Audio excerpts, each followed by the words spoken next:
Don Jr. needs to do some upper body exercises because every time I see him, like his neck, and I'm only saying this because they would do the same thing to us, by the way. His neck like kind of continues down and his shoulders slope at a 45-degree angle. I'm like, dude, do like 8 shoulder exercises occasionally and you would look normal. That's all you got to do. Anyway, maybe it's all the whatever he's doing. Your task will not be an easy one. Your enemy is well-trained, well-equipped, and battle-hardened. There is not a liberal America and a conservative America. There is the United States of America. Good night and good luck. Hey, folks, and welcome back to the Lincoln Project podcast. I am your host, as always, Rick Wilson. As we are recording this, there are a mere 5 days to go in this election, and damn, it's getting hot. I am joined today by my friend, by a guy I consider a national treasure, Adam Kinzinger, former congressman, former member of the January 6th committee, and now one of the leaders of Republicans for Harris, a guy who is out there swinging for the fences because he understands that electing Donald Trump again is the end of American democracy, and electing Kamala Harris is the start of something very new. Adam, thank you for coming on the show today. I really appreciate it. I've never been called a national treasure. That's great. Look, it's been intense, and it's been very intense. And look, I was out and I've done Pennsylvania. I've done some stuff here in Texas. So yeah, I mean, it's just everything feels like it's on the edge, obviously, and it is. But I there's part of me that really thinks maybe, just maybe, and I don't want to get people's hopes up, but like maybe there's a little undersampling of Democratic enthusiasm. But there's a lot of dark energy on the Republican side too. There is. There's a lot of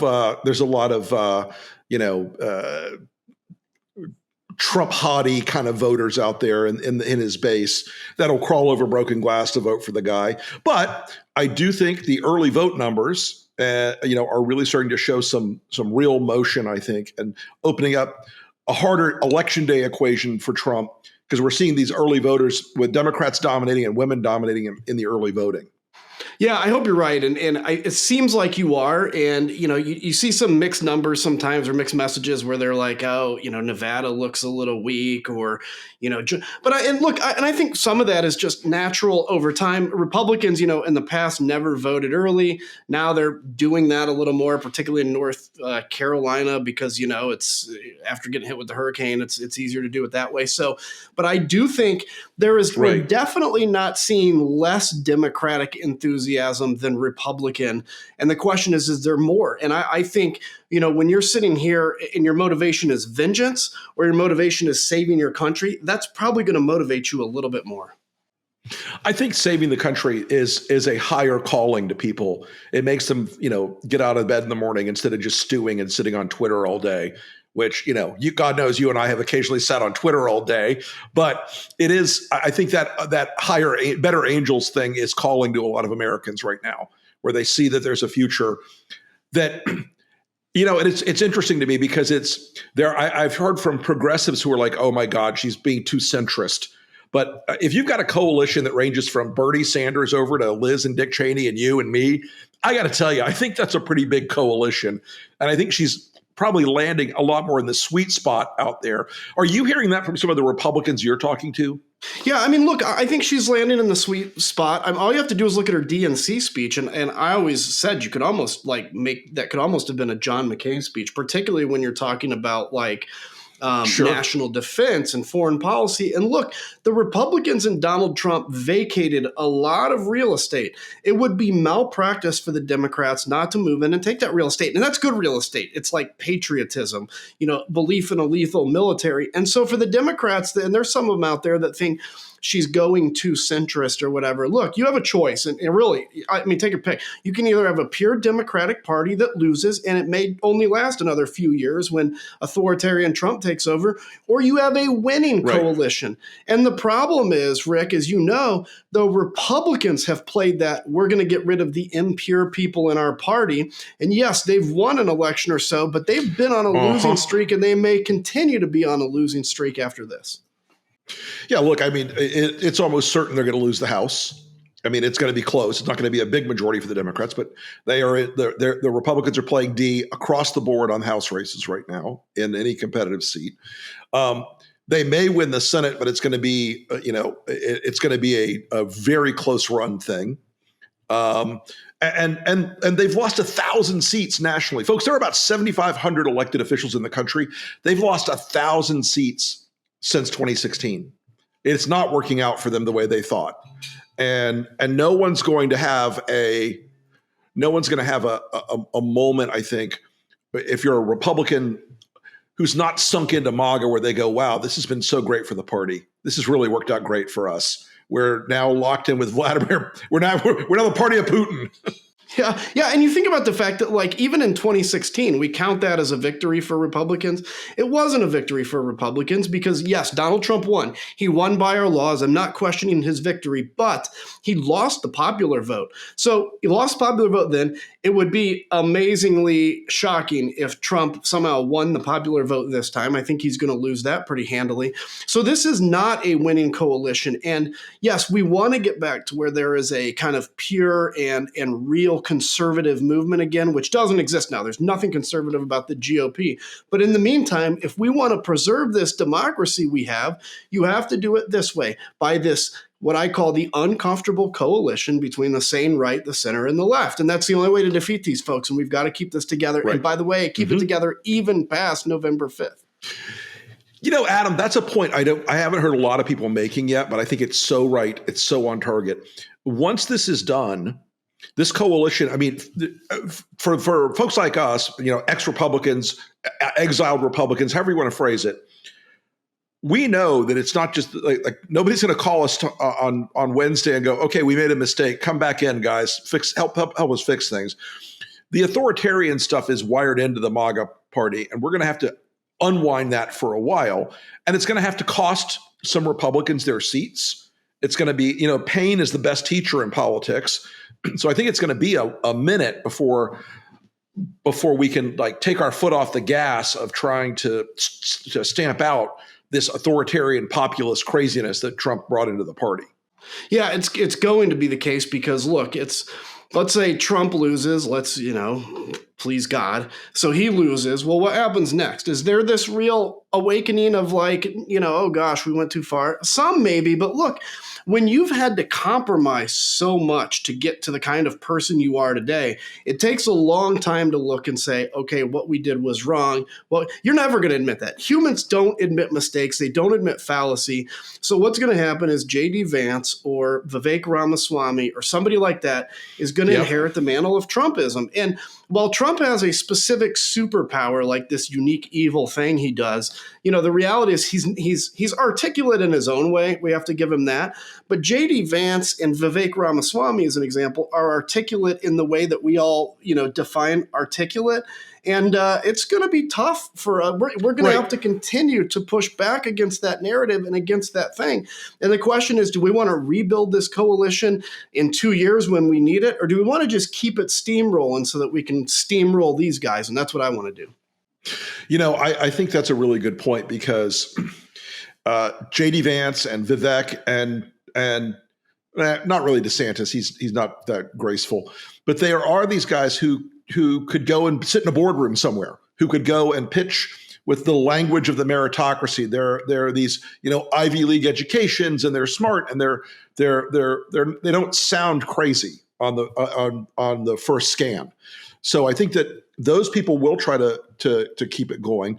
I think there's going to be a civil war between those people and the Trump family. Like the boys are going to want to get into politics next, and that's going to get ugly. I think for the people that want to take the mantle after Trump, Don Jr. is going to want to rise up and take that job because he thinks he's a prince. I mean, that's right. That's 100% right. This is a patriarchy or a family business to them. And look, Don Jr., by the way, can I just say, quick aside, Don Jr. needs to do some upper body exercises because every time I see him, his neck, and I'm only saying this because they would do the same thing to us, by the way, his neck kind of continues down. and his shoulders slope at a 45-degree angle. I'm like, dude, do like 8 shoulder exercises occasionally, and you would look normal. That's all you got to do. Anyway, maybe it's all the whatever he's doing, but like, yeah, that's exactly what they're going to try. And are they going to be able to stuff down the people that stand up against them? Maybe, maybe not. I do think there is like a unique fear that people have of Donald Trump, the old guy, and that they won't have of Donald Jr., but that doesn't mean it's going to be easy. I never thought Trump would come back after January 6th. Maybe you did, but I never imagined this. I got in so much shit, Adam, in November of 21. I wrote a piece and I said, Donald Trump will be the nominee. He is coming back. Don't think for a minute that they're going to throw this guy over the side. And I had Democrats yell at me. I had Republicans yell at me. I had reporters yell at me like, oh, that's bullshit. He's never coming back. It's over. You got to move on. I'm like, okay, see what happens. I am Rick Stradamus when it comes to predicting what Donald Trump is going to do, because he is, uniquely poisonous. He's going to still pick nominees for congressional and statewide races for a while too, right? Don't you think? Yeah. Yeah, absolutely. Until he finally has one too many cheeseburgers, he's not. Let's say he loses again, please, and he's gonna want to maintain his hold on the Republican Party. And the question is, who's going to stand against him? Because here's the thing: let's say he loses, and I don't know the answer to this. Hopefully, I'm wrong here, but like he's now probably going to be on Fox News every other day. Fox will keep him because he drives ratings like crazy, and obviously the only thing they care about is profit motive. And he's now going to start having his own Donald Trump approves or Donald Trump disapproves and this kind of stuff. And it's through that fear. It's that utilization of fear. It's like, I always use the example, Rick Wilson or Adam Kinzinger or Liz Cheney. I hate that I referred to myself in the third person, but you get politically executed and it scares everybody else that's sitting there watching it happen. And, you only have to have a few political executions until you have control again.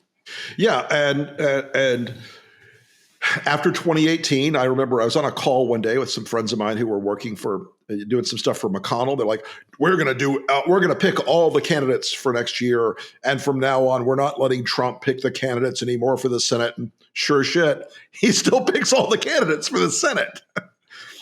So I don't think that goes away. I think you're right. That doesn't go away. Look, that's I think that's the truth. And there's always this. I remember 2018 or even maybe 2014 was this big like resurgence of the establishment, which felt great, and then that lasted a whole once. And so the reality is we're going to have to fight this through. Right. And I think that's our point to our Democratic friends is.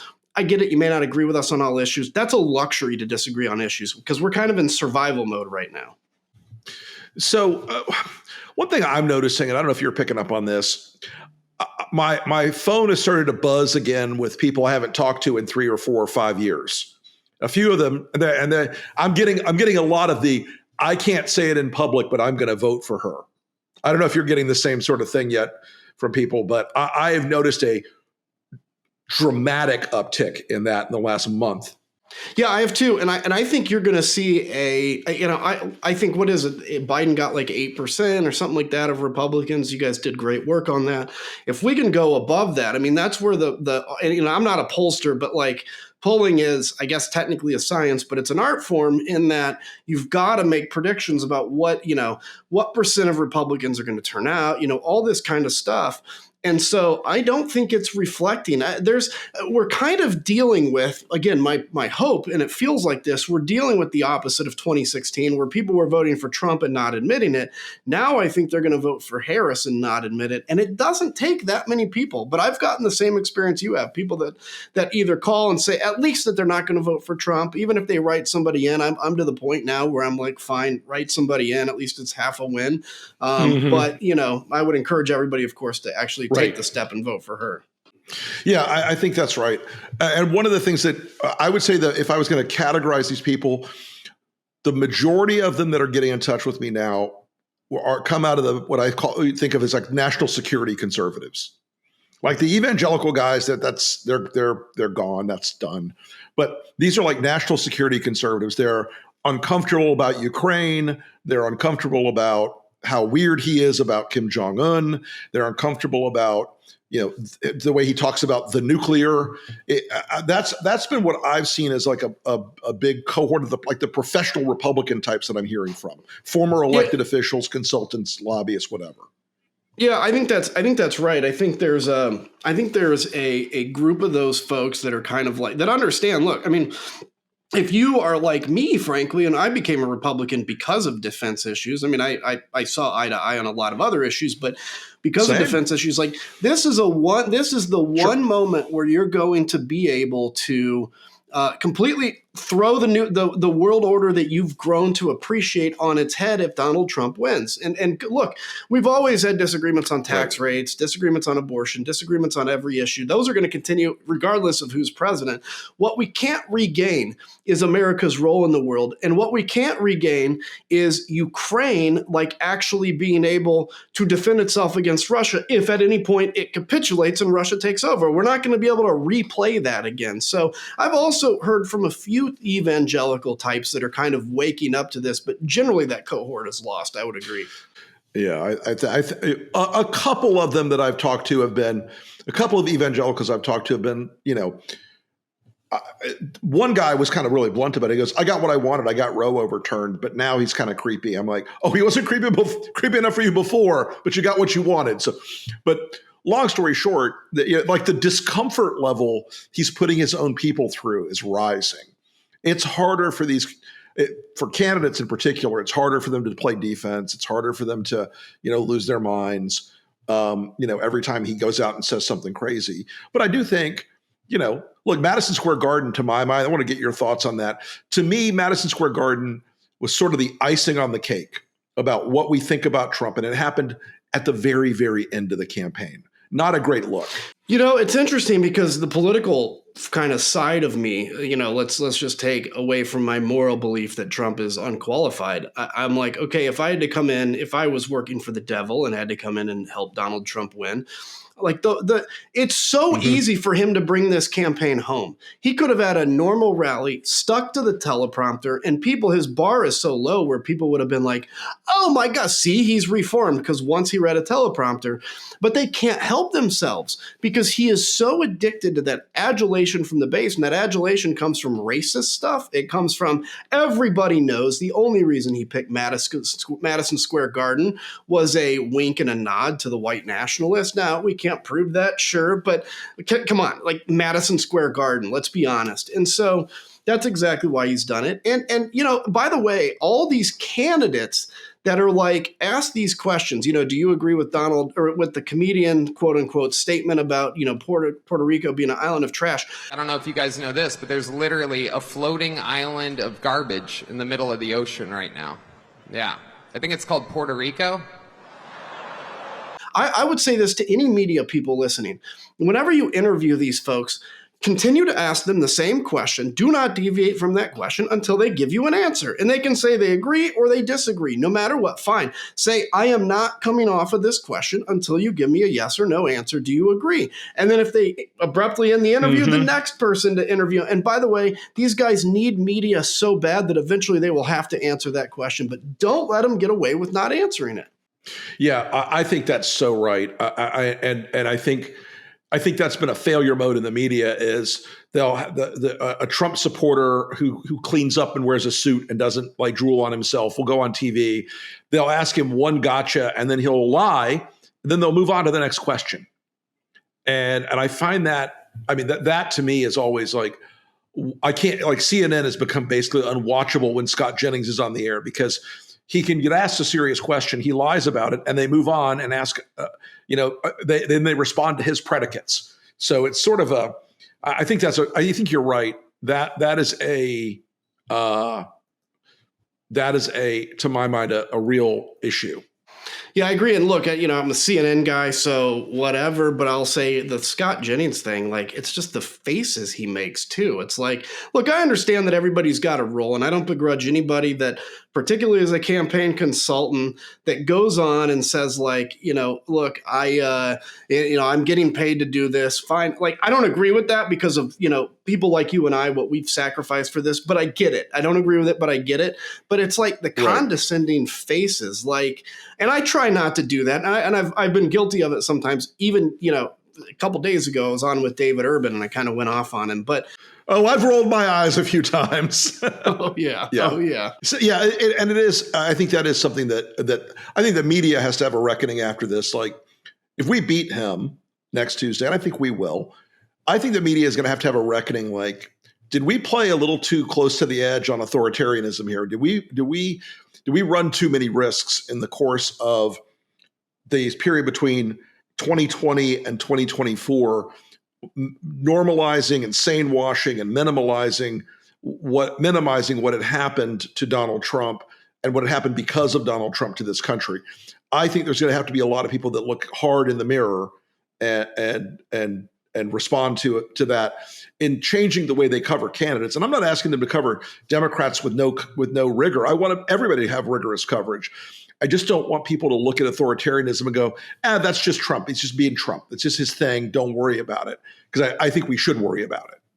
I do too. And, the thing that concerns me is, like, I get the human condition, which the human condition is you can only be you can be numbed to outrage, right? And so you continue to get this idea of like, okay, Donald Trump said this, and it's like, I know. And, and a news organization's got to be careful to not numb people. But there is a civic question to this, which is, okay, if you're going to judge Kamala Harris by certain standards, like saying, oh, she hasn't given enough specificity on her tax plan. Okay, Donald Trump's tax plan is to what? Flirt with getting rid of all income taxes? He doesn't have a tax plan. He doesn't know what he stands for anything. So to sit here and say Kamala Harris hasn't reached this bar, but then Donald Trump gets a pass because he's effing insane, like that's a problem. I get that you can't stoke outrage every day, but there's a problem with the double standard. It is, and I think that has been one of his superpowers in his entire time on the national stage is that, it's baked in the cake. Oh, that's just Trump being Trump. Take him seriously, but not literally. All those things added up to this sort of superpower. So I want to talk to you a little bit about, as you see Kamala Harris campaigning in the last few weeks, you've seen it more up close than most. What is your take on her as a candidate out there in the field and connecting with people? Well, look, I'll say this. The only criticism I would have for the campaign, and I want to say this because I think it's important for the long term. Nothing can change in a week, but I think when you're looking long term, Democrats have been reaching out a lot to women. Look, you're winning women, okay? And you're going to win women. I think they've got to do a better job of reaching out to men. And they're losing an entire generation of men under the age of 25. And part of that is we need to put out a view of healthy masculinity, because in the absence of any view of masculinity, they're being drawn to this toxic masculinity. Mm-hmm. But that's a long-term project. In terms of Kamala herself, look, I met with her, a week or two ago, and I got to tell you, I was struck by her genuineness. She is genuinely, like, when I talk about Ukraine or I would talk to her about whatever issue, you could read, I'm a good judge of people. You can read in her eyes that this isn't talking points. She really cares. She really, truly is concerned about what Donald Trump would do to this country. And I think if you look at somebody that was introduced onto the campaign trail 3 months ago to today, I don't think there's anything you could have done any better. If you ran this scenario 100 times, 99 out of 100, she would end up in a worse position than she is today. So it's been pitch perfect, and it's tied, and that's saying a lot because she came from 5 or 6 points under, with Joe Biden. Yeah, and she's managed to move more than the head-to-head number for my scorekeeping. She's managed to move up her favorabilities to being net positive, where she was way underwater. Trump's are still underwater. Trump cannot break 47%. It's like a hard ceiling. He could cure cancer and he can't break 47%. So that idea that he is running some sort of campaign that's parallel to hers is ridiculous. She's actually doing all the work out there. And I've been impressed, like, the work ethic of the candidate and the candidacy, and the ability to go out and talk to, last night and the convention speech. Those were both speeches from the middle. The convention speech in particular was a speech from the middle. I was pretty comfortable with it. I didn't notice any communism in that speech, as you always hear. So, but yeah, it's going to be an exciting few days. And so, what are you going to be up? What are you doing in the last little sprint here? Are you back out on the road? No, look, it's interesting. I think the last few days, maybe I'll throw another day out there. I can go travel for the campaign. Really, we're kind of in that point where there's not much else to do. I mean, the candidate kind of gave their closing statements. If I go do another event or two, like if I think it'll make a difference, I'll go. But I think there's a point where, and I see this in every campaign, where you kind of, everything that's said has been said. It's literally all about turnout in the last week. So yeah, I'm sure there'll be some things I'll do, but I'm not going to break my neck in the next, week or whatever, because I think we're pretty much where we are. You could almost take the vote today, and I think it'll be pretty similar to 5-6 days from now. Yeah, I think that's right. And I think I think it's going to be a late night election night, but I do think she's going to win it. I think the work they've done in Pennsylvania, especially with Republicans, has been very effective. I think it's really closed the gap in that state. And if we win Pennsylvania, he has to run the board the rest of the night. And I don't think that's in the cards. So, well, Adam, my friend, I appreciate you coming on the podcast today. We'll talk to you again after all this chaos is over. And let's go run through the tape. You bet. Thanks, buddy. It was good being with you, and hopefully next time it's under much better circumstances. Absolutely. All right. See you soon.